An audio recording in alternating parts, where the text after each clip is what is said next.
The Best Nest by P.D. Eastman. Mr. Bird was happy.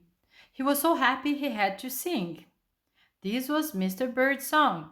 I love my house, I love my nest. In all the world, my nest is best. Then Mrs. Bird came out of the house.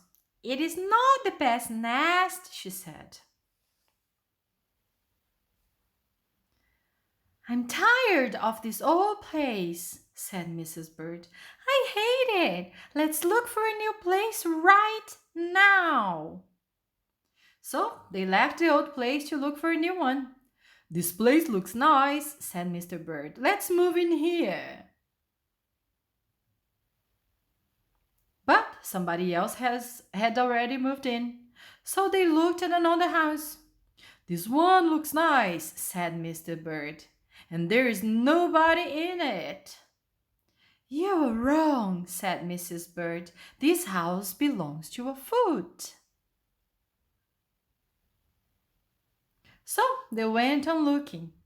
I like this one, said Mr. Bird.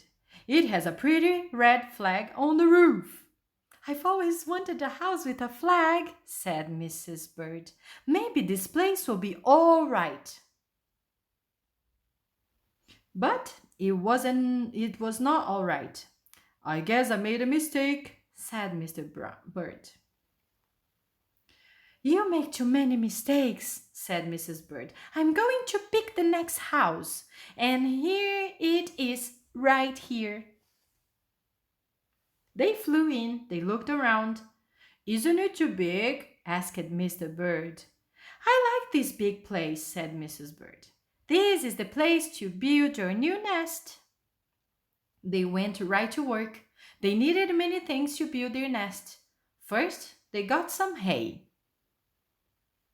They got some soda straws and broom straws. They got some sweater strings. They got some stocking strings and mattress stuffing.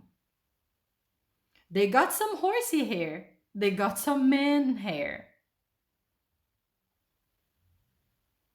Soon they had all the hay, all the straw, all the string, all the stuffing, all the horse hair, and all the man hair they could carry. They took it all back to build their nest. Mr. and Mrs. Bird worked very hard. It took them the rest of the morning to finish their nest.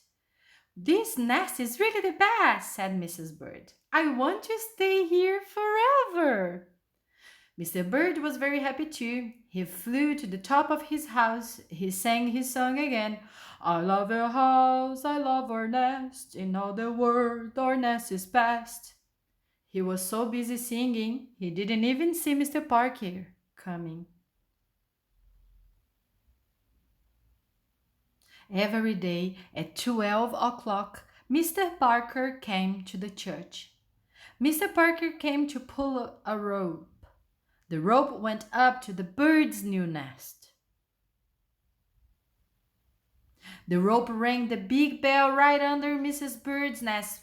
Bing, bong, bing, bong.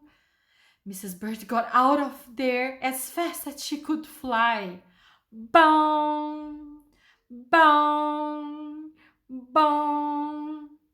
When Mr. Bird came in, all he could see was a mass of hay and string and stuffy and horse hair and man hair and straws. Where was Mrs. Bird? I will look for her until I find her, said Mr. Bird. He looked high, he looked low, he looked everywhere for Mrs. Bird. He looked down into a chimney, but Mrs. Bird wasn't there. He looked down into a water barrel, but Mrs. Bird wasn't there. Then he saw a big fat cat. There was a big fat smile on the fat cat's face. There were some pretty brown feathers near the fat cat's mouth. Mr. Bird began to cry. Oh dear, he cried. This big fat cat has eaten Mrs. Bird. Mr. Bird flew off. I'll never see Mrs. Bird again, he cried. It was getting dark. It began to rain. It rained harder and harder. Mr. Bird could not see where he was going. Rush! Mr. Bird bumped into something. It was his old house. That old house that Mrs. Bird hated. "I'll go inside," said Mr. Bird. "I will rest here until the rain stops."